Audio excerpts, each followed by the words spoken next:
आहे की नदीचं मूळ आणि संताचं कुळ विचारू नये असं म्हणतात. 15 वर्षापर्यंत सगळी वाचून त्यांचे ट्रेनिंग राजहंस पक्षाप्रमाणे शिरनीर प्रमाणे ते वेगळं करायचं. भक्तीचे 9च प्रकार आहे, पण गुलाबराव महाराजांनी 14 प्रकारची भक्ती. आणि महिला पण होत्या का मग? नाही, महिला नव्हत्या. आम्ही पुरुषच स्त्री पात्र पण करायचं. म्हणजे ते दराने जातात आणि आम्ही आदराने. तुम्ही एवढे व्यस्त असता, तुम्ही तुमच्या पत्नीला कसा वेळ देता यामध्ये, किंवा त्यांच्याशी काय हितगुज करायला कधी वेळ मिळतो का? आज न्यूज अर्बन 24च्या माध्यमातून आपल्या भेटीला आले आहेत श्री ह.भ.प. अशोकजी सूर्यवंशी महाराज. त्यांच्या अष्टपैलू व्यक्तिमत्वाची ओळख आपण आज करून घेणार आहोत आणि अनेक अशा त्यांच्या अष्टपैलू व्यक्तिमत्वाच्या पाकळ्या आज इथे उलगडत जाणार. नमस्कार. न्यूज अर्बन 24 मध्ये आपले स्वागत आहे. आज आपल्या भेटीला आले आहेत श्री अशोक सूर्यवंशीजी महाराज. नमस्कार महाराज. नमस्कार. न्यूज अर्बन 24च्या सर्व टीमला आणि वैशालताई तुम्हाला पण साष्टांग नमस्कार. ओम नमो भगवते वासुदेवाय. महाराज अष्टपैलू व्यक्तिमत्व आहेत खरं तर, आपण असं म्हणूया, आणि ते त्यांचे अष्टपैलू आपल्या समोर आज उलगडतीलच. तर एक आपण त्यांची ओळख, त्यांचं काम आणि त्यांचं कर्तृत्व आज इथे जाणून घेऊ. न्यूज अर्बनच्या माध्यमातून आपल्या प्रेक्षकांना आज ते कळेलही. तर महाराज, मला असं सांगा की आपलं बालपण, आपलं शिक्षण कसं आणि कुठे झालं? जन्म कुठला आपला? ते असं आहे की नदीचं मूळ आणि संताचं कुळ विचारू नये असं म्हणतात. पण आता तुम्ही विचारलंच तर सांगतो की माझा जन्म वर्धा जिल्ह्यातील तळेगाव टालाटोली येथील एक सामान्य गावातील सामान्यच घरामध्ये झाला. माझ्या वडिलांचं नाव बालाजी राघोबाजी सूर्यवंशी होतं. ते धार्मिक होते, वारकरी होते आणि देवावरती श्रद्धा ठेवणारे असे भक्तिवान कुटुंब होतं. माझ्या आईचं नाव सरस्वती होतं आणि ती खूप नम्र, आणि आता त्या काळातले लोक शिकलेले वगैरे नव्हते. अशा ठिकाणी जन्म झाला आणि बालपण त्याच गावात गेलं. शिक्षण पण तिथेच झालं. प्राथमिक आणि माध्यमिक शिक्षण त्याच गावात झालं. आणि ते शिकत असताना आमच्या बाजूच्या घरी चातुर्मास पोथीचं पारायण असायचं, ग्रंथ वाचन असायचं. तिथले एक माझ्या वयाचे व्यक्तिमत्व आहे मुनेश्वर महाराज म्हणून. ते आता हरिराम महाराज म्हणून पश्चिम महाराष्ट्रात आहेत. अवलिया संत आहेत. ते अंगावरती कपडा वगैरे ठेवत नाही. त्यांच्यासोबत मला खेळण्याचं, बागडण्याचं संधी मिळाली. आमचं लहानपण त्यामध्ये. त्यानंतर शाळेमध्ये असताना जेव्हा मराठी 3रा-4था वर्ग झाला, 3ऱ्या वर्गामध्ये थोरांची ओळख म्हणून पुस्तक होतं त्या काळात. आणि त्यामध्ये त्या काळात झालेले संतांचे अवतार, सामाजिक कार्यकर्ते, राजकारणी लोक यांची चरित्र असायचे. आणि ते वाचण्याचा मला छंद लागला आणि मग तो छंद इतका वाढला की घरी किराणा आणला की त्यावेळेस सगळं पेपरमध्ये यायचं. ते सगळ्या कागद वाचून माझी मराठी खूप स्ट्रॉंग होत गेली आणि मला मराठी वाचनाचा खूप छंद लागला. त्यामधून मग अभंगाची पुस्तकं घरी होती काही. माझे जे ज्येष्ठ बंधू होते ते ग्रामसेवक होते, परंतु नंतर कालांतराने त्यांना व्यसनामुळे नोकरी वगैरे गेली त्यांची. परंतु त्यांची जेवढी काही पुस्तकं होती ती वयाच्या अवघ्या मी एक 10-12 वर्षाच्या वयामध्ये, म्हणजे 15 वर्षापर्यंत सगळी वाचून काढली. त्यांच्या ट्रेनिंगची पुस्तकं वगैरे वगैरे. आणि मग जे पुस्तक दिसेल, गावात वाचनालय होतं त्यावेळेस, त्यामधून पुस्तकं आणून वाचायची. असं वाचनाचा छंद खूप वाढत गेला. आणि अशातच बालमनावरती संतांच्या विचाराचे संस्कार होते. ते होत गेले. आणि ते संस्कार होत असताना मात्र घरची परिस्थिती फार त्या काळात हलाखीची आणि गरिबीची होती. शेत वगैरे पिकायचं नाही. शेत आहे आमच्याकडे थोडं. आणि संयुक्त कुटुंब पद्धती होती. म्हणजे एक 9-10 लोक, काकांचं, आमचं, एवढंच काय, बाहेरचे 2 पाहुणे मंडळी आमच्याकडे शिकायला होते त्यावेळेस. तर त्यामुळे ते संयुक्त कुटुंब कधी उपास पडायचे. असं पण मला अनुभव आहे की 3ऱ्या वर्गामध्ये मी असताना 3 दिवसाचा उपवास पडला. मग आम्ही वडिलांसोबत आपले हे वर्धा अर्बनचे जे अध्यक्ष साहेब आहेत यांचे आजोबा त्याच गावातले चंद्रभाई रामचंद्रजी पोटदुखे यांच्याकडे जायचो. तर त्यांनी आम्हाला 2-3 दिवसाचं ते अन्नधान्य देऊन त्यावेळेस मदत केली होती हे आठवतं. कारण का यांचे आजोबा सुधाकरराव साठवणे साहेबांचे पोटदुखे बाबाजी आणि आमचे वडील हे घनिष्ठ मित्र होते. आणि अशा काळातून आम्ही तो बालपण काढलंय. शेतात काम करायचं, तिकडे शाळा पण शिकायची. आणि असं करून करून करून करून मग एक लहान मुलांचं मंडळ काढलं आमच्या गावामध्ये. तिथून आम्हाला तो एक भजनाची आवड निर्माण झाली. आणि मग ती आवड निर्माण झाली. ते भाऊरावजी मेश्राम म्हणून होते त्या काळात, त्यांना लहानच मुलांची त्यांनी 2-3 मंडळं काढली होती. हे पेटी तबला वगैरे शिकवायचे, टाळ शिकवायचे. आणि तिथून मग एक 15-20 वर्षाच्या वयामध्ये मग सगळे मित्रमंडळी मिळून आम्ही एक आत्मज्ञानी भजनी मंडळ म्हणून काढलंय. आणि तिथून खऱ्या अर्थाने आम्ही ते परमार्थाकडे मन वळलं. मग आपल्या मंडळाचं नाव आत्मज्ञानी भजनी मंडळ आहे, पण आत्मज्ञान म्हणजे काय हे कळत नव्हतं. म्हणून आमच्या मंडळाचे जे प्रमुख होते विठ्ठलरावजी पोटदुखे यांनी गुरुचा शोध सुरू केला. आणि मग आम्हाला एक दत्त संप्रदायाचे गुरु मिळाले. नागरीजवळ आजणगाव आहे, तिथले श्यामनंद महाराज लोणकर म्हणून. आणि ते दत्त संप्रदायाची दीक्षा आम्ही सगळ्या भजन मंडळांनी घेतली. आणि त्यामधून मग मी एक कीर्तनकार आणि दुसऱ्या आमच्या एक गुरु बहीण होत्या गावामध्येच, छबुताई देवढे म्हणून, त्या प्रवचनकार अशा 2 व्यक्ती त्या मंडळातून आम्ही पुढे आलो. अच्छा, तुम्ही सगळ्यात महत्वाचं अध्यात्मामध्ये गुरुचं स्थान आहे. तुम्ही कोणत्या वर्षी गुरु केले? मला वाटतं ते 17व्या-18व्या वर्षी आम्हाला गुरुची भेट झाली पहिली. आणि मग दरवर्षी त्यांनी मग ते प्रत्येक अभंगाचं विवरण निरूपण सांगायला सुरुवात केली. मग त्याविषयी आवड निर्माण झाली. म्हणजे जीवनाचं खरं तत्वज्ञान आहे अध्यात्मामध्ये आहे. पण अध्यात्म म्हणजे काय नेमकं याचा शोध मी सुरू केला. कारण का माझा ओढा जास्त शब्दाच्या अर्थाकडे असायचा. जी अक्षर आहेत, ज्याचा क्षर नाही नाश नाही ते अक्षर. मग अक्षरा मिळून जो शब्द बनतो. तर मग अध्यात्म म्हणजे काय? तर अध्यात्म म्हणजे मग वाचून वाचून माझ्या लक्षात आलं आणि गुरुमुखातून ते श्रवण केलं की आत्म्याचं अध्ययन, आत्म्याचा अभ्यास म्हणजे अध्यात्म. मग आपण जीवन जगताना आपल्याला कुठल्या कुठल्या गरजा असतात? अन्न, वस्त्र, निवारा, आरोग्य, शिक्षण ह्या गरजा असतात. परंतु याशिवायही बाकीच्या गरजा असतात. सामाजिक, मानसिक, कौटुंबिक, जिव्हाळा, प्रेम हे अध्यात्मातून मिळतं. हे त्यामधून मिळत नाही. हे आम्ही त्यामधून शिकलो. आणि दत्त संप्रदाय असल्यामुळे दत्ताची सेवा, भक्ती, गुरुचरित्राचं पारायण ह्या गोष्टी वगैरे सुरू झाल्या. भजन मंडळाचे कार्यक्रम व्हायला लागले ठिकठिकाणी. त्यामधूनच मग आमचं एक मंडळ होतं पोटदुखे महाराजांनी आमचं एक गावामध्ये कार्यक्रम असायचा, नाट्य मंडळ. नाटकात पण आम्ही काम केले. तेव्हा तुमचं ते एकमेव तरुण मंडळ होतं. एकमेव तरुण मंडळ होतं त्यावेळेस. त्याच्यामुळे आजूबाजूच्या गावांमध्ये पण तुमचे कार्यक्रम चालायचे. हो, कार्यक्रम मंडळ असलं म्हणजे उत्साह पण तेवढाच राहत असेल ना कार्यक्रमामध्ये? खूप उत्साह. म्हणजे रात्रंदिवस तोच ध्यास असायचा.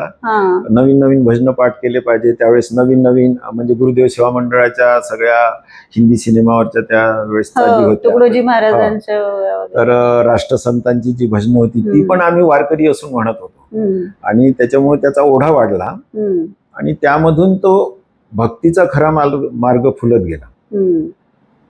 पण असं करत असताना तरुणपणा असल्यामुळं बाहेरची जी हवा होती, बाहेरची जी संगत होती. आमचं एक नाट्य मंडळ होतं, शारदा नाट्य मंडळ. त्याचे आम्ही 3-4 नाटकं स्टेजवर नेलेत. आजूबाजूच्या 50 किलोमीटरच्या गावामध्ये आम्ही एक 10 ते 20 त्याचे प्रयोग पण केले. कशा प्रकारचे नाटकं आपण करत होते? म्हणजे आम्ही ते पण धार्मिक राहत होते की काही? नाही, त्यामध्ये सामाजिक आणि धार्मिक दोन्ही होते. असे विषय मांडत होते. आम्ही पहिले एक नाटक बसवलं होतं, बुवा तिथं बाया. हे आचार्य अत्रे यांचं नाटक होतं, बुवा तिथे बाया. आणि त्यामध्ये अंधश्रद्धा जी असते ही बुवाबाजीतून जास्त फोफावते. आणि श्रद्धेच्याच मागे चिकटूनच अंधश्रद्धा असते हे त्यामधून प्रगट करायचं होतं. ते एक नाटक केलं. आणि तो मी नव्हेच याची काही दिवस प्रॅक्टिस चालली. धर्मवीर संभाजी म्हणजे शिवाजीच्या चरित्रावरचं ते संभाजीच्या संभाजी चरित्रावरचं, महाराज. शिवाजी संभाजी दोन्हीचं चरित्र त्यामध्ये होते. हम्म. असे वेगवेगळे नाटकं आम्ही केले. कसा प्रतिसाद राहायचा गावांमध्ये त्या खूप छान नाटकांना? राहायचा. म्हणजे आमचं मंडळ ते आवडीनं बोलवायचे, आमचं मानधन ठरायचं, हम्म. स्टेज असायचं. आम्ही स्वतः वर्गणी करून फिरता रंगमंच तयार केला होता. म्हणजे खूप साहित्य. हो ना. पोटदुखे महाराज आमच्या सोबतच होते. हा. त्यावेळेस कमीत कमी आम्ही 12 ते 15 लोक होतो.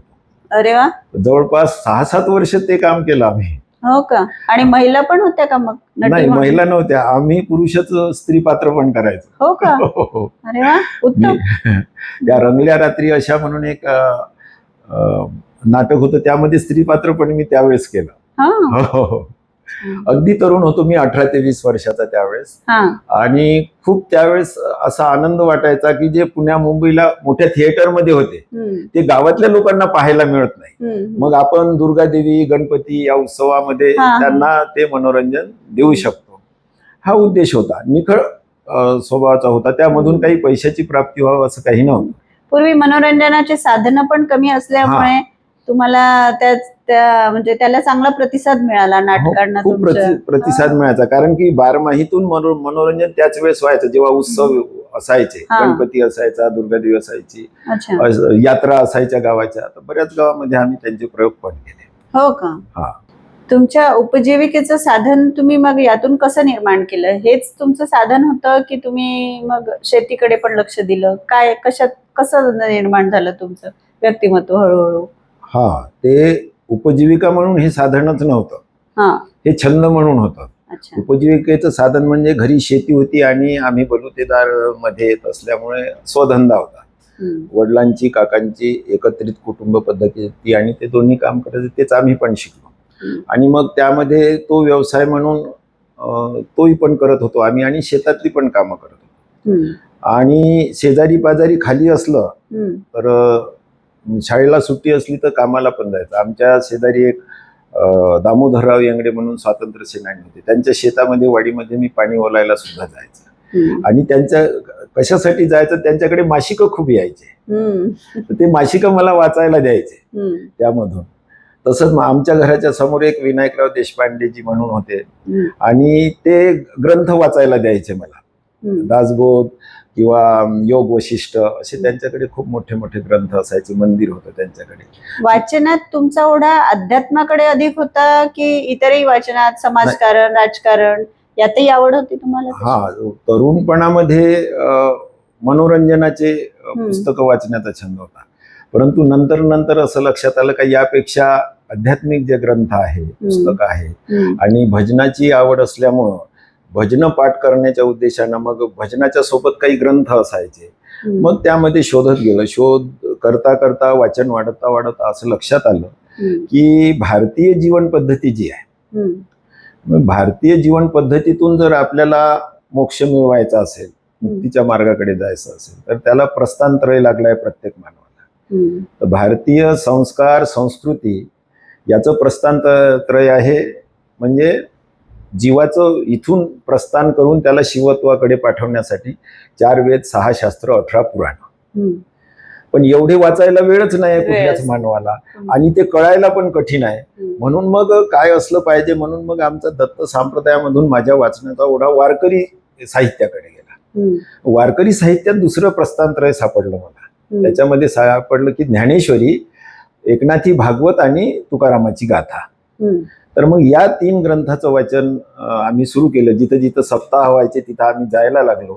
पोटदुखे महाराज आणि मी, आम्ही मग परिसरात होणाऱ्या महोत्सवात, यात्रामध्ये भागवत सप्ताह असायचे, तिथं जायचं. 2 दिवस 3 दिवस राहायचं.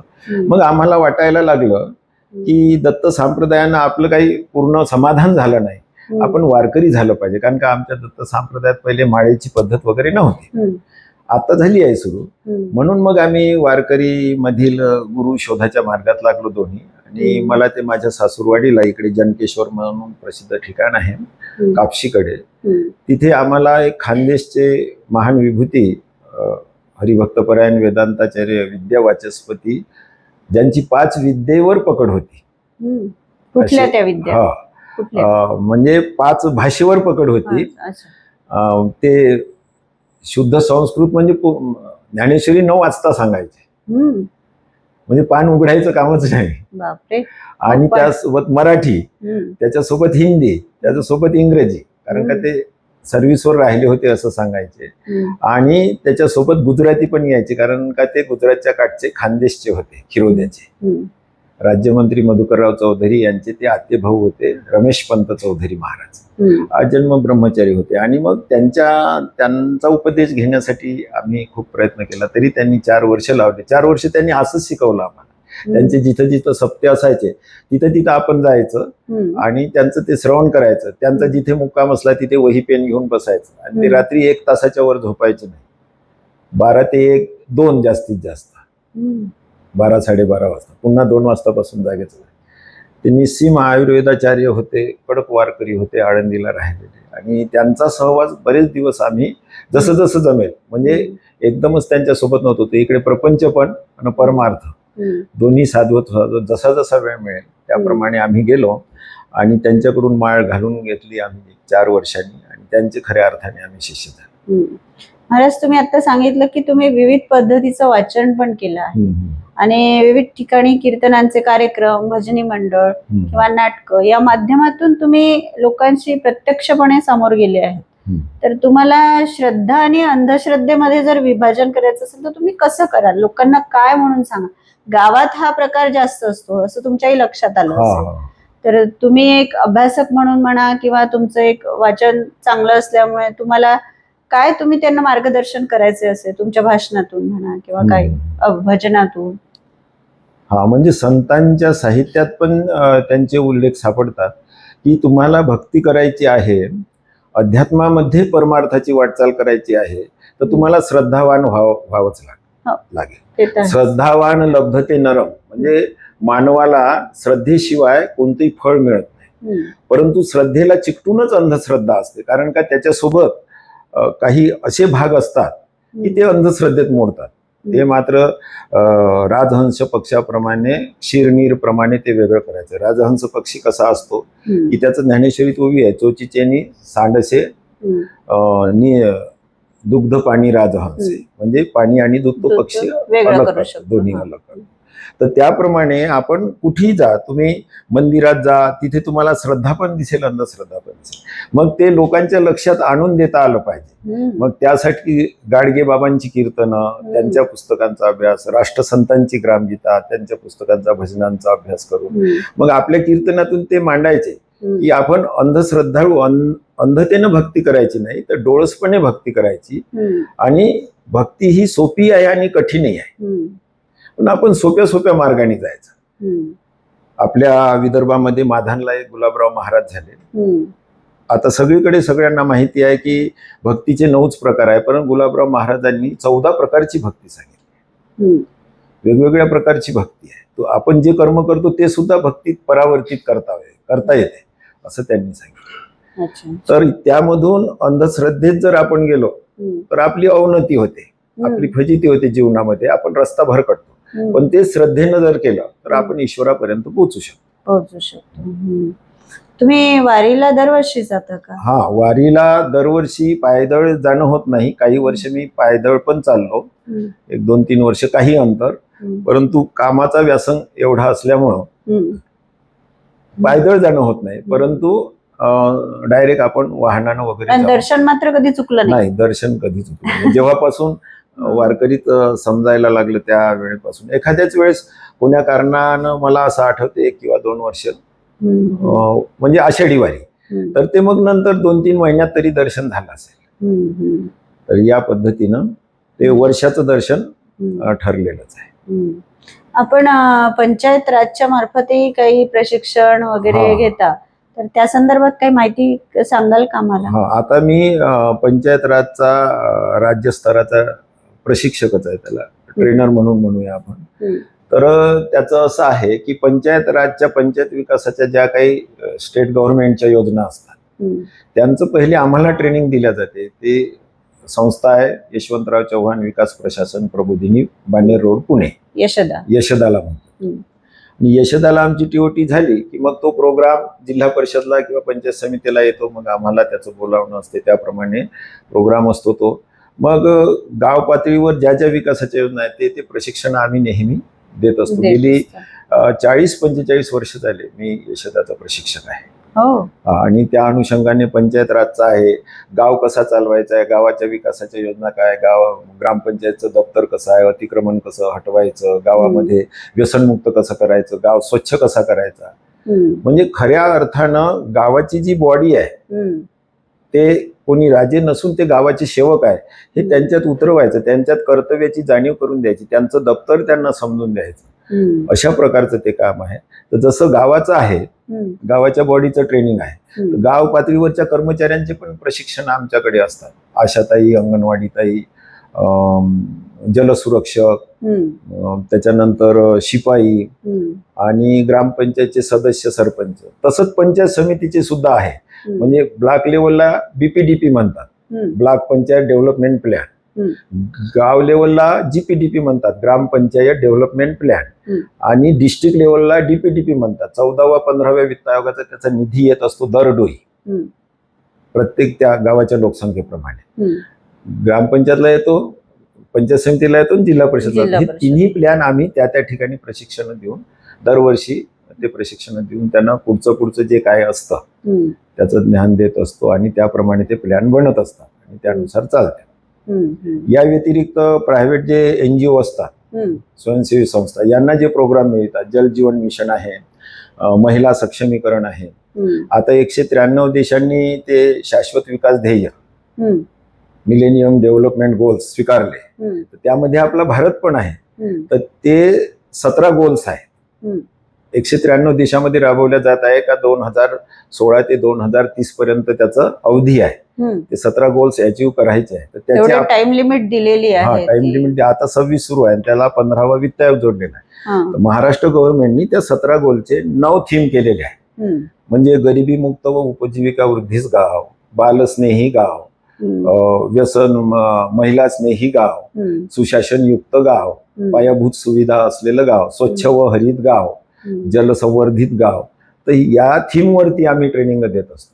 ते ट्रेनिंग वेगळे, हे ट्रेनिंग वेगळे, जलजीवन मिशनचे ट्रेनिंग वेगळे, असे अनेक प्रकारचे जितक्या योजना आहेत, जवळपास 1245 योजना आता महाराष्ट्रात आहे. बरे, एवढे तुम्ही ट्रेनिंग राबवता किंवा या सगळ्यांकडून तुम्ही करूनही घेता, तर हे याची झालेली यशस्वी वाटचालही तुम्ही घेता का, त्याचा मागोवा वगैरे घेता का? हो. दरवर्षी, म्हणजे गेल्या वर्षीपासून आतापर्यंत काय झालं, एका वर्षात काय झालं, आपण इतका निधी इथे पाठवला, तर याचं काय झालं, त्याचं आपण ऑडिट पण होते, सोशल ऑडिट होत असते. ऑडिट विभागामार्फत होते आणि आम्हालाही माहित पडते. आम्ही एक मायक्रो प्लॅनिंग म्हणून एक प्लॅन राबवत असतो 2014-15 पासून, हे सरकार आलं तेव्हापासून. त्याचं पहिलं नाव होतं राजीव गांधी पंचायत सशक्तीकरण अभियान. ते 7 दिवसाचा प्रोग्राम होता. आता तो 3 दिवसाचा आहे. आमचं गाव आमचा विकास यामध्ये तो प्रोग्राम आहे. तर ते आमचं गाव आमचा विकास म्हणजे लोकांच्या मनात असं बिंबवायचं की आता तुम्ही स्वतः या गावाचे मालक आहे असं तुम्ही समजा, आणि तो तुम्हाला अधिकार पण संविधानानं दिलेला आहे. सेल्फ सर्व्हिस करा आणि तुम्ही स्वतःची सुधारणा, तूच आहे तुझ्या जीवनाचा शिल्पकार, हे त्याच्या मनामध्ये उतरवायचं आहे आणि त्यानुसार त्याला कामाला लावायचं आहे. आणि ग्रामगीतेनं पण तेच सांगितलं आहे की रिकामा कशाला फिरतं, तुझं गावच नाही का ते. महाराज, तुम्ही वारकरी साहित्य परिषदेतही काम करताय, आता सुरू आहे तुमचं, तर ते कसं? वारकरी साहित्य परिषद ही महाराष्ट्रामध्ये 11 नोव्हेंबर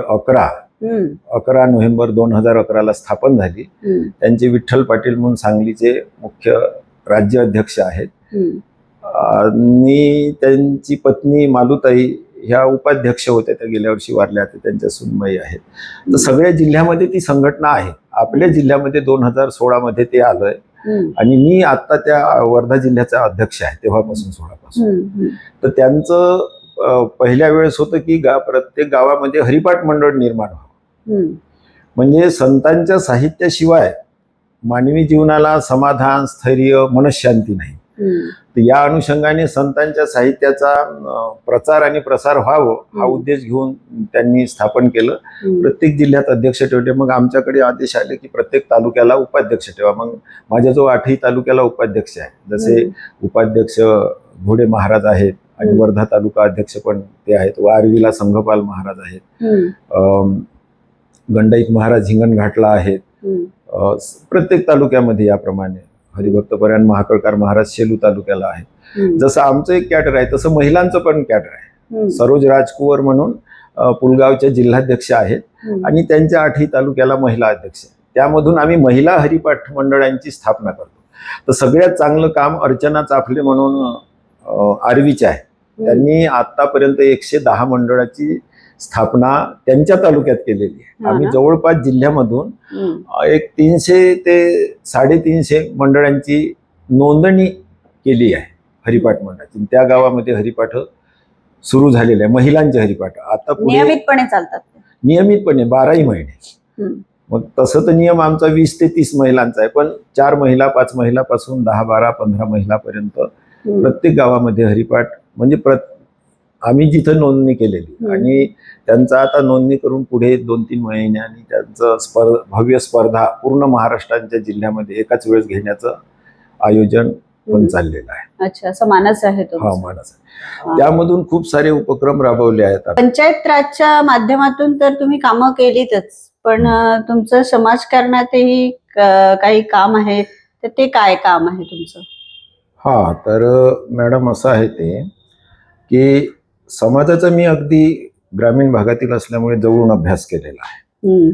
समाजामध्ये अनेक प्रकारच्या काही रूढी आहे, काही परंपरा आहे, काही संस्कार पण चांगले आहेत. परंतु रूढी परंपरांनी पिळवटून निघालेला समाज किंवा अंधश्रद्धेच्या आहारी जाऊन अज्ञानामुळे अशिक्षित राहिलेला समाज, मग यांच्यासाठी आपल्या परीनं आपल्याला काय करता येईल. कारण की प्रत्येक मनुष्याने आपल्या जीवनाचं ध्येय ठरवताना हे ठरवलं पाहिजे का जे आपण अशी ठावे ते इतरा सांगावे, शहाणे करून सोडावे सकळ जग. आणि मग यामधून आपल्या अवतीभोवती जी लोक आहे, आपला तो धर्म आहे, जसा वैयक्तिक धर्म आहे, कुटुंब धर्म आहे, शेजार धर्म आहे, गाव धर्म आहे, समाज धर्म आहे, राष्ट्रधर्म आहे. शेवटी देव देश आणि राष्ट्रासाठी जो काम करतो तो खऱ्या अर्थानं अमर होतो. या दृष्टिकोनातून विचार करून सोशल क्षेत्रात आपण काहीतरी करावं, जेवढं जमेल तेवढं करावं या उद्देशानं आम्ही गावात वेगवेगळे उपक्रम राबवायला लागलो. मग संतांच्या पुण्यतिथ्या, देवांच्या जयंत्या, काही सप्ताह आणि यात्रांचे कार्यक्रम, त्यामध्ये आम्ही सहभागी होत गेलो सुरुवात. तर त्यामध्ये राष्ट्रसंतांची पुण्यतिथी ज्या ठिकाणी होत होती ती पहिले 1 दिवसाची होती. मग आम्ही ती 3 दिवसाची केली आणि त्यामध्ये हरिभक्तपरायण प्रकाश महाराज वाघ यांना बोलावलं आणि मग त्यांना आम्ही मी आणि एक भीमरावजी लाखे म्हणून माझा मित्र, आम्ही अक्षरशः रडलो की आमचं एवढं मोठं गाव आहे परंतु इथे धार्मिक लोक खूप आहेत. म्हणजे 13 मंडळ त्यावेळेस होते, आता 23 मंडळ आहे आमच्या गावामध्ये भजनाची. पण इथे दारू पण तेवढीच खपते. त्या काळात 5 ते 7 हजाराची दारू खपत होती. आणि मग यासाठी काय करता येईल, आणि यामधून मग आम्ही वाघ महाराजांचं भागवत सुरू केलं. 5 वर्ष अत्यंत सुंदर भागवत इथून सुरुवात झाली. त्याच कार्यक्रमामध्ये सेवाग्रामच्या सोशल विभागाचा एक कार्यक्रमाला क्लिक्स म्हणून माता आणि बालकांचं संगोपन या विषयामध्ये, आणि त्यामधून त्या मंडळांनी माझी निवड केली आणि मला ट्रेनिंगला पाठवलं. तर माझं सोशल जीवनाची सुरुवात तिथे झाली. शेलसुऱ्याच्या शेतकी शाळेला 7 दिवसाचं ट्रेनिंग होतं. आम्ही 30 जण होतो, पण शेवटी 90 जण राहिलो वर्धा जिल्ह्यातील ट्रेनिंग, बाकी सगळे पळून गेले. आणि त्यामधून माझ्या ट्रेनर जीवनाची सुरुवात झाली, प्रशिक्षक जीवनाची. आणि मग त्यामध्ये मी 5 वर्ष काम केलं डॉक्टर गर्ग सरांच्या हाताखाली सेवाग्रामच्या क्लिक्समध्ये. आणि त्याच्यानंतर मी यशदाला गेलो, स्पर्शला गेलो, तिथून यशदाला गेलो आणि नंतरचा हा जीवन प्रवास आहे. तर शासकीय कामासोबतच पाणी फाउंडेशन म्हणून आमिर खानची जी एक संस्था होती, डॉक्टर अविनाश पोळ त्यामध्ये होते, की महाराष्ट्र हा अर्धा महाराष्ट्र दुष्काळी पट्टा आहे. म्हणजे मराठवाड्यापासून मराठवाडा आणि विदर्भ, आणि तिकडे पण काही गावं इतके दुष्काळी आहे, लातूर, सातारा याचा काही भाग. तर त्यामुळे तिथे जलसंवर्धनाच्या कामाच्या उद्देशानं ती स्थापन झाली. जल है तो कल है, नाही तर जीवनच नाही आहे. कारण की मानवाच्या मूलभूत गरजा आहे, अन्न, वस्त्र, निवारा, आरोग्य, शिक्षण. गेल्या 40 वर्षाच्या यामध्ये मी 3 गरजा पुन्हा जोडल्या, ह्या शासनाच्याच आहे. ह्या मूळ मानवाच्या 3च आहेत, अन्न, वस्त्र, निवारा. परंतु आरोग्य, शिक्षण हे आपल्या स्वातंत्र्यानंतर लागली आपल्याला, म्हणजे 5 झाल्या. पण वीज, पाणी, रस्ते ह्या 3 गरजा पुन्हा याच्याशिवाय भागतच नाही. ह्या 8 गरजा पूर्ण करण्यासाठी मग गावागावामध्ये ती क्रांती झाली पाणी फाउंडेशनची. आणि पाणी वाचवलं पाहिजे. पाणी सिंचन असण्यापेक्षा पाणी संवर्धन, पाणी संरक्षण कसं करता येईल. आणि मग ते मोठी एक आंदोलनासारखा त्यावेळेस भाग झाला. संपूर्ण महाराष्ट्र ते राबवलं गेलं. त्यामध्ये वर्धा जिल्ह्याच्या सेलू तालुक्याला मी ब्लॉक कोऑर्डिनेटर म्हणून काम केलं. आणि ठिकठिकाणी पाणी वाचवण्यासंबंधी ज्या स्पर्धा व्हायच्या, बक्षिसं लागायची, त्या गावांना ट्रेनिंग द्यायचे, त्यांना ट्रेनिंग सेंटरवर न्यायचं, त्यांचे खूप आदर सत्कार करायचे, सन्मान करायचा. ते लोकांना विशेष वाटलं. आणि नंतर त्यांच्या डोक्यात ते घालायचं की पाणी हे कसं अत्यंत आवश्यक आहे. ह्या 8 जरी गरजा मुख्य असल्या तर याच्यामध्ये अन्न, पाणी, आणखी हवा, ह्या 3 मुख्य गरजा आहेत. मग पाण्याशिवाय पीक पिकू शकत नाही, पाण्याशिवाय ऑक्सिजन, झाडं जगू शकत नाही, झाडं नाही जगत, ऑक्सिजन मिळू शकत नाही. म्हणजे जीवनाची मूळ गरज पाणी आहे. त्यालाही जीवन म्हणतात, आपल्या आयुष्याला पण जीवन म्हणतात. पाणी हे जीवन आहे, निसर्गाची देण आहे, वापर करा जपुनी, जलसाक्षर व्हावे सर्वांनी. आणि संपूर्ण महाराष्ट्रामध्ये त्या जलसाक्षरतेची एक चळवळ उभी राहिली. आपल्या इथे चांगला प्रतिसाद मिळाला. सन्माननीय डॉक्टर पावडे साहेब आणि डॉक्टर उल्हासजी जाजू यांच्या टीमने खूप सुंदर काम केलं आमच्या तालुक्यामध्ये. आणि त्यांना खऱ्या अर्थानं जागृती दिली आणि ती जलसमृद्ध अशी गावं तयार झाली त्या गावामध्ये काय. असंच संपूर्ण महाराष्ट्रात झालं काम. त्याचप्रमाणे काय दुसरा एक केअर इंडिया म्हणून दिल्लीचा प्रोग्राम होता. त्यामध्ये महिला आणि लहान मुली यांना समाजात दुय्यम स्थान मिळते. त्यांच्याकडे कष्ट जास्त असतात. आताही आपण दिवसभराच्या कामाचा आढावा घेतला तर 75-76 प्रकारची कामं प्रत्येक महिलेला करावी लागते. पण मनुष्याची ग्रामीण भागातील जरी मोजली तर 35-36च कामं होतात. म्हणजे 50% माणूस काम करतो. त्यानुसार केअर इंडियामध्ये मी 3 वर्ष काम केलं. म्हणजे त्यामधून मग प्रत्येक गावामध्ये 50 महिलांचा गट राहायचा. दर आठवड्याला त्यांना प्रशिक्षण असायचं चांगल्या लेवलचं. आणि त्यामधून ही पण खूप जागृती झाली. असे वेगवेगळे प्रोग्राम आम्ही केले. आणि समाज हा समपातळीत आला पाहिजे. समाजामध्ये सगळ्यांना सन्मानाची वागणूक मिळाली पाहिजे. आणि महिलांचा सन्मान पहिले घरी झाला पाहिजे. जेव्हा आपण सून म्हणून किंवा लग्न झाल्यावर मुलाची पत्नी म्हणून आणतो तेव्हा तिला लक्ष्मीचा दर्जा देतो. पण तिथून 8-15 दिवसांत जाऊन पहा, ते जर व्यसनी घर असेल तर फार गंभीर परिस्थिती तिथली होऊन जाते. किंवा एक 6 महिन्यांनी तिथले वातावरण पहा. तर हे वातावरण निवळलं पाहिजे. कारण खरं पाहता आपण देवाचा शोध घ्यायला तीर्थात जावं, शास्त्रात जावं, कुठे मोठ्या गुरुकडे जावं, त्याच्यापेक्षा आपल्या अवतीभोवतीच हे लोक आहे. बरोबर. म्हणजे अनुरेणू या थोकडा तुका आकाशा एवढा एवढं म्हणतात. तर त्यामुळं सगळ्या ठिकाणी ते ब्रह्मतत्व भरलं आहे. बरोबर. आणि त्या अनुषंगाने जर आपली दृष्टी झाली म्हणजे तुम्ही कुठल्याही प्रकारचं काम करत असताना ब्रह्मत्वाचा जर तुम्हाला अनुभव आला आहे की नाही, तर जे 4 पुरुषार्थ आहे, धर्म, अर्थ, काम आणि मोक्ष. तर अर्थासाठी प्रत्येकच करतात. अर्थार्जन म्हणजे पैसा कमावणे. पण तुकोबाराय म्हणतात, जोडून या धन उत्तम व्यवहार आहे. तुम्ही प्रामाणिकपणे पैसा जोडा आणि उदास विचारे वेच करी, कामापुरतं ठेवा. अपरिग्रह जे गांधीजीनं एकादश त्यांचे तत्व सांगितले आहे, 11 तत्व. तर उदास विचारे वेच करी. जसं म्हणजे आता तुमच्या वर्धा अर्बन ही जी संस्था आहे, ह्या संस्थेचं सुरुवात पहिली शाखा तळेगावला झाली. तिचं नाव होतं मला वाटतं मेहेर बाबा मेहेर ग्रामीण संस्था. आणि एकच शाखा होती त्यावेळेस. आमच्याच गावात सुरुवात झाली. आमचे सन्माननीय बापूसाहेब म्हणजे सुधाकररावजी आमचे भाचे लागतात ते. आणि त्यांनी उत्कृष्ट प्रकारे तिला हाताळलं आणि तिथून मग त्यांचा प्रचार झाला. तर या संस्थेने खूप मोठं काम या परिसरात केलं. एवढंच नव्हे तर आता त्याला मल्टीस्टेट हा दर्जा मिळाला. आणि खूप साऱ्या प्रकारचे म्हणजे प्रोग्राम त्यांनी उपक्रम राबविलेले आहेत. सामाजिक क्षेत्रातही त्यांचं काम आहे. तुमचा म्हणजे तुमचे कीर्तन वगैरे अनेक होत राहतात. बोरगावमध्ये पण इथे अनेक कीर्तन तुम्ही भजनी मंडळासोबत सादर करत असता. तर कसा असतो तुमचा अनुभव? तर माझे कीर्तन आता मी विदर्भामध्ये बऱ्याच ठिकाणी केली. पण त्यामध्ये काही गावामध्ये मला खूप आदराची वागणूक मिळते. त्यापैकी एक वर्धा अर्बन ही संस्था आहे. हो ना. म्हणजे कसं, आपल्या वर्धा जिल्ह्यामध्ये एक भोसा नावाचं गाव आहे. त्या गावामध्ये गेल्या 5 वर्षापासून माझे वार्षिक 5 कार्यक्रम आहे. म्हणजे वर्षामधून 5 कीर्तनं तिथे आहे. एक जुनोणा नावाचं गाव आहे, तिथे वर्षामधून 3 कीर्तन आहे. ते म्हणतात का तुम्ही जोपर्यंत आहात तोपर्यंत ह्या तारखा दुसऱ्याला आम्ही देणार नाही. म्हणजे त्यांची एक आवड. तर त्याचप्रमाणे माझं पहिलं कीर्तन इथे झालं, ह्या जी मुख्य शाखेची इमारत आहे तिथे पहिल्यांदा. त्यावेळेस साहेब जुन्याच घरी राहत होते आणि त्यांनी जो आदर सन्मान दिला सगळ्या पाहुणे मंडळीला यांना, कारण की मी हा छंद म्हणून करतो. आमच्या अवतीभोवती खूप सारे कीर्तनकार आहेत, माझे मित्रमंडळी आहेत, पण ते पैसे ठरवून जातात. मी आदराने कीर्तन घेतो, कीर्तन सेवा देतो तिथे, आणि ते दराने, म्हणजे ते पैसे ठरवतात इतकं का तितकं. पण माझा आता आणि दराने हा फरक आहे त्यामध्ये.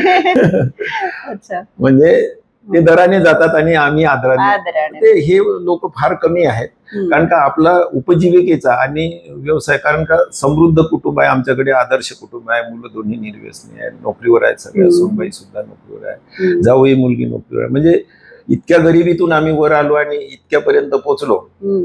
एक आदर्श जीवन पद्धती कशी असावी हे जर आपण पाहिलं तर वर्धा अर्बन परिवाराकडे पाहिलं पाहिजे. नक्कीच. कारण की आमची गरिबी आणि साहेबांची गरिबी आम्ही पाहिली आहे. नक्कीच. मला असं सांगा महाराज, तुम्ही एवढे व्यस्त असता, तुम्ही तुमच्या पत्नीला कसा वेळ देता यामध्ये, किंवा त्यांच्याशी काय हितगुज करायला कधी वेळ मिळतो का तुम्हाला? नाही मिळतो, परंतु जसा बाकीच्यांना मिळतो तेवढा मिळत नाही. अच्छा. म्हणजे माझं सतत धावपळ सुरू असते आणि त्या घरचं सांभाळतात. अगोदर आम्ही जेव्हा गावामध्ये राहत होतो तेव्हा ते किराणा दुकान सांभाळायच्या, मुलं बाळ सांभाळायच्या.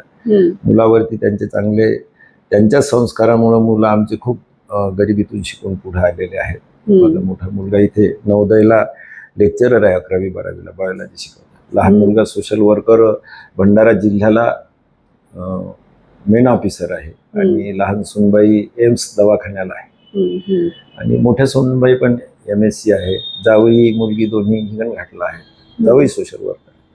तर असं समृद्ध कुटुंब म्हणजे निर्व्यसन राहिलो आपण, एकमेकावरती माया जिव्हाळा प्रेम जर केलं, त्यामधून असं कुटुंब फुलत जातं.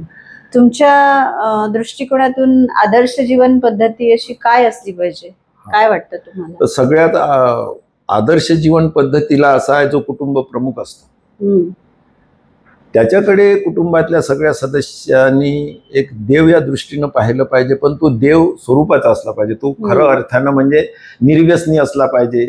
लहान मोठ्याचा, चुलत्या काक्याचा त्याच्यामध्ये भेद नसला पाहिजे. म्हणजे सगळ्या ठिकाणी एक भरलेला, सगळीकडे ते एकच ब्रह्म भरलेला असा त्याचा भाव असला पाहिजे. कुटुंब प्रमुखाने सगळ्यांना सारखी वागणूक दिली पाहिजे.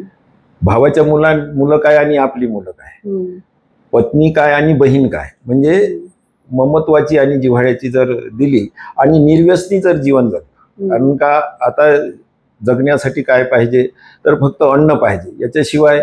परंतु कितीकही सुंदर त्याला अन्न खाऊ घातलं, पण त्याला जर तंबाखाची सवय असेल तर तो जेवल्यानंतर तंबाखू मागतो. पण तंबाखाची काही गरज असतं का? गरजच नाहीये. व्यसन आहे, गुटखा आहे, तर व्यसनमुक्त जीवन असलं पाहिजे. ते माझ्या जीवनाचं ध्येयच आहे की व्यसनमुक्त आणि आळसमुक्त स्वभाव, म्हणजे समाज निर्मिती. तो व्यसनमुक्त पण असला पाहिजे, आळसमुक्त असला पाहिजे. बरोबर. काही रजोगुणी लोक असे आहे का, आपल्या वाडवडिलांनी खूप कमावलं ना, मग आता आपल्याला काय काम करायचं. पण तुम्हाला ज्याच्यासाठी पाठवलं, हे जे शरीर दिलं आहे तुम्हाला पंचमहाभूताचं, ते काही काळानं नाशच पावणार आहे, याचा काही उपयोग नाही. आणि म्हणून ते स्वतःसाठी, कुटुंबासाठी तर तुम्ही राबतात, पण समाजासाठी, गावासाठी आणि देशासाठी जर तुम्ही राबला तर खऱ्या अर्थानं तुम्ही त्या प्राप्तीपर्यंत, उद्दिष्टापर्यंत जाऊ शकता. असं आदर्श जीवन असायला पाहिजे. असं आदर्श जीवन म्हणजे आपण म्हणतो की पत्नी पतिव्रता असली पाहिजे, पण पुरुषांनी एक पत्नीव्रत सांभाळलं पाहिजे. मुलांना म्हणायचं कामच नाही पडलं पाहिजे का तू हे घेऊ नको, का हे पिऊ नको, म्हणजे तोच तसा निर्व्यसन मुक्त पाहिजे. त्याचा घरावर जसा प्रभाव, तर समाजामध्ये पण तसा प्रभाव पडला पाहिजे. आणि त्याची वागणूक प्रामाणिकतेची असली पाहिजे, तो भ्रष्टाचारी नसला पाहिजे. अनेक पैलू त्याविषयी सांगता येतील. म्हणजे खऱ्या अर्थानं त्याचं जीवन हे लोकांसाठी आदर्श असलं पाहिजे. की लोकांनी त्यांच्यापासून घेतले पाहिजे गुण. म्हणजे तुमचं म्हणण्याचा उद्देश असा आहे की प्रथम आपल्या घरात आदर्श बना, मग तुम्ही समाजात आपोआपच आदर्श व्हाल, असं तुमचं म्हणण्याचा उद्देश. एक गोष्ट आहे की आपण आपल्याकडे आता सगळ्याकडे कपाट आले आहे. कपाटामध्ये आपण काय ठेवतो? सोनं ठेवतो, नाणं ठेवतो, कपडे ठेवतो. परंतु असं आम्हाला कुठल्याही कपाटात दिसत नाही की हे सगळ्या वस्तू दिसतात, परंतु त्याच कपाटामध्ये एक कप्पा असा ठेवला आहे की तिथे ज्ञानेश्वरी आहे, भागवत आहे, तुकारामाची गाथा आहे, राष्ट्रसंताची ग्रामगीता आहे किंवा संविधानाचं पुस्तक आहे. असं कुठे दिसत नाही. तर ही कुठेतरी लुप्त होत चाललेली संस्कृती आहे. बघा तुम्ही, मराठी भाषेला जरी आता अभिजात दर्जा मिळाला, त्याच्यामध्ये ज्ञानेश्वरांचं, तुकारामाचं मोठं योगदान आहे. त्याच्यानंतर सगळ्या कवी लोकांचं आणि त्या शास्त्रज्ञांचं योगदान आहे. परंतु तो दर्जा टिकून ठेवणं, 56 भाषेचा केलासे गौरव, भवारनवी नाव उतरविली, म्हणजे एवढी समृद्ध भाषा आहे की एक राजा शब्द इंग्लिशमध्ये फक्त किंगच म्हणतात त्याला, परंतु याला 42 शब्द आहे मराठीमध्ये एका राजा. एवढी समृद्ध भाषा आहे. पण समानार्थी शब्द आपल्या मराठी भाषेत उपलब्ध आहेत, पण आता ती आवडच कमी झाली वाचनाची. बरोबर. तर माझी समाजाला आणि समाजातील विचारिक लोकांना आणि तरुण वर्गाला, मुला मुलींना कळकळीची विनंती आहे की त्यांनी दररोज एक पेज तरी ज्ञानेश्वरी किंवा तुकाराम गाथेचं वाचावं किंवा नाही ग्रामगीतेचं तरी वाचावं. आणि आपण आता या नवीन याच्यामध्ये ही काही वाईट नाही आहे, हे खूप त्या गाडाभर पानं उचलण्यापेक्षा, पण याच्यामध्ये AI हे तंत्रज्ञान आलं, त्याच्यामध्ये एका मिनिटात कुठलाही पाहिजे तो ग्रंथ समोर येतो. मग आपल्या देशाची आणि विभागाची संस्कृती काय आहे, त्याचे संस्कार काय आहे, इतके वर्ष झाले तरी आपली ही संस्कृती कशी टिकून राहिली. जगाच्या पाठीवर 216 देश आहे, त्यामध्ये भारताची संस्कृती शिकायला कितीतरी देशातून लोक येतात. तर ह्या संस्कृतीची जतन आपण नाही करणार तर कोण करणार? त्याची धुरा या तरुण वर्गाने, तरुण तरुणींनी सांभाळावी असं मला वाटतं. महाराज, आजच्या ताणतणावाच्या जीवनात मनशांती आणि समाधान मिळण्यासाठी सामान्य माणसाने कोणत्या गोष्टी आचरणात आणाव्यात असं तुम्हाला वाटतं? फार अत्यंत चांगला आणि महत्वाचा प्रश्न विचारला तुम्ही, की सर्वसामान्य माणसाच्या जीवनामध्ये सुख शांती समाधानासाठी आता खऱ्या अर्थानं तर एकोप्याचं आणि धार्मिक वातावरण तर असावंच, परंतु त्याच्यासोबतच आपण चांगल्या प्रकारचं वाचनाचा छंद असावा, त्याला आवड असावी. जगामध्ये काय कुठे चाललेलं आहे, कारण की आता इंटरनेटचं जग आहे आणि त्याच्यात झपाट्याने बदल होत आहे. त्याचप्रमाणे सकाळी उठल्याबरोबर आदर्श दिनचर्या म्हणजे त्याचं योगासनं असावेत, भजना पूजनाची थोडी का होईना, थोडा वेळ का होईना, ती आवड असावी त्याला. त्याच्यामुळे आपलं शरीर स्वास्थ्य चांगलं राहील. त्याचप्रमाणे ज्या जेवणाची आता जी पद्धत आहे ती फार बदललेली आहे. जुन्या काळात किती साधं अन्न जेवायचे, पण आता ती सेंद्रिय पद्धतीचं अन्नधान्य कुठे मिळतं का किंवा आपल्याला निर्माण करता येतं का, किंवा साधी जीवन पद्धती आचरण्यासाठी जेवण, शुद्ध पाणी याचं काय करता येईल. आणि समाजामध्ये आपण मिळून मिसळून समाजाला पण वेळ दिला पाहिजे, मोहल्ल्याला पण वेळ दिला पाहिजे. आता आम्ही ज्या भागात राहतो तिथे आम्ही मोहल्ल्याची एक मोहल्ला समिती निर्माण केली आहे आणि तिथे सगळं दर रविवारी 2 तास श्रमदान होत असते. तिथले सगळे कामं आम्ही त्या पद्धतीने उचलतो. आम्ही ग्रामपंचायतच्या वगैरे भरोशावर नाही, असं बरंचसं दाखवून दिलंय आमच्या इंदापूरमध्येच. तर तुम्ही येऊन बघितलं तर ते तुम्हाला दिसलं. या पद्धतीनं आणि भजन कीर्तनासोबतच समाज कार्यामध्ये ज्या ठिकाणी चांगल्या प्रकारचे उत्सव कार्यक्रम असतात तिथे पण हजेरी माणसांनी लावली पाहिजे. आणि चांगल्या प्रकारचं शिक्षण, आता शिक्षणाची जरी स्पर्धा आहे परंतु अजूनही अशा काही कला कौशल्य स्किल आहे जगामध्ये जिकडे अजून लोकांचं लक्ष वळलेलं नाही आणि खूप सारे व्यवसाय पण आहेत, प्रामाणिकतेनं करायचे. तर ते करून आपला जीवनाचा परमोच्च बिंदू गाठला पाहिजे. आजच्या तरुण पिढीला तुम्ही काय मार्गदर्शन कराल? आजच्या तरुण पिढीला माझी एक कळकळीची विनंती आहे की त्यांनी याचा वापर कमी करावा मोबाईलचा. आणि जे एवढं मोठं साहित्य आपल्या याच भाषेत नाही, हिंदी भाषेत मध्ये पण आहे, मराठीत तर आहेच. मराठी, हिंदी आणि इंग्रजी तिन्ही भाषेचा खूप अभ्यास करावा. ज्यांनी अभ्यास केला सततम स्वाध्यायम म्हणतात. तर जर सतत स्वाध्याय केला तो माणूस कुठेही असला तरी त्याचा तरुणोपाय होतो आणि केलेला अभ्यास वाया जात नाही. तर त्या अनुषंगाने अभ्यास वाढवावा त्यांनी. आणि इतरस्थ फिरायला जाणं ठीकच आहे, परंतु इतरस्थ कामापेक्षा जर सामाजिक क्षेत्रामध्ये जिथं जिथं काही अडचणी आहे, जिथं जिथं काही गावामध्ये काही अशिक्षित, अज्ञानी, अंधश्रद्धाळू लोक आहे, त्यांना चांगल्या प्रकारचं जर ज्ञान देता येईल, आपल्याला जे मिळालं तर त्यामधून आपले एक लोकसेवा पण होईल आणि समाजाच्या कार्याला आपण हातभार लावला, विशेषत्वाने तेच राष्ट्र निर्मितीसाठी हातभार लावला असं होईल. त्याकरिता त्यांनी नेहमी संत साहित्याचा आधार घ्यावा. सूर्यवंशी महाराजांनी इथे अगदी छान पद्धतीने मार्गदर्शन केलेलं आहे. अगदी असं म्हणावं असं म्हणजे त्यांनी आपल्याला सुंदर असं मार्गदर्शन इथे केलेलं आहे. समाजात वाढत्या गोष्टींचा कसं आपण हळूहळू उच्चाटन आध्यात्मिक पद्धतीने निरसन करू शकतो याचंही त्यांनी छान सांगितलेलं आहे. मला असं वाटते की आपण या अध्यात्माच्या माध्यमातून एक तरुण पिढीला म्हणावं किंवा स्त्रियांना म्हणावं हेच सांगू शकतो की स्वतःच्या घरातून चांगले संस्कार मुलांवर घडावे याची सर्वांनी हळूहळू का होईना पण नवीन पिढीने काहीतरी जबाबदारी आता घ्यायला शिकायला हवं. असं म्हणून या नोटवर मी आजची मुलाखत इथेच संपवते. नमस्कार. रामकृष्ण. रामकृष्ण. सब्सक्राइब कीजिए हमारे चैनल को और बेल आइकॉन को दबाइए हमारी लेटेस्ट वीडियो सबसे पहले देखने के लिए.